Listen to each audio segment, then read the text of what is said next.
الهيكس لو والبارادوكس اوف تشويس. القانونين دول على فكره بيتكلموا عن نفس الحاجه، ان انت كل ما بتزود الوقت كل ما ده بيأثر على تجربه الاستخدام. بس في فرق صغير بين الاثنين، وخليني احكي لك الفرق ايه.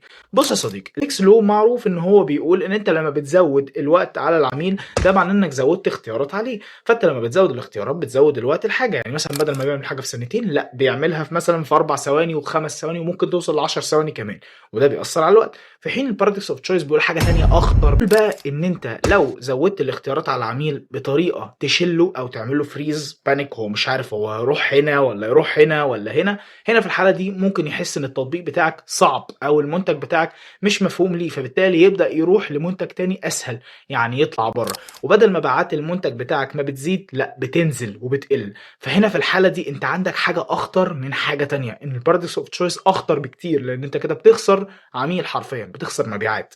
مثلا عندك مثال زي نتفليكس وابل، هتلاقيهم ان هما الاثنين بيعملوا نفس النقطه دي ومراعينها كويس قوي في اليو اي بتاعهم، ان هم مش بيعرضوا لك كل المنتجات اللي عندهم، لا بيعرض لك الحاجات الرائجه او الحاجات الترندي في الفتره دي، او الحاجات اللي لسه نازله جديد عندهم، عشان خاطر يقدر يشدك وتقدر تستخدم. فبالتالي يبقى في عندك زراير زي سي اول مثلا تبدا انت تدخل عليها، فيظهر لك بقى اختيارات اكتر واكتر. فهنا اليو اي الصح مش اللي فيه اختيارات كتير، وانما اليو اي الصح هو اللي فيه تحويلات تقدر تساعدك، وفي نفس الوقت التحويلات ما تكونش كتير عشان العميل ما يحسش بصعوبة في الاستخدام.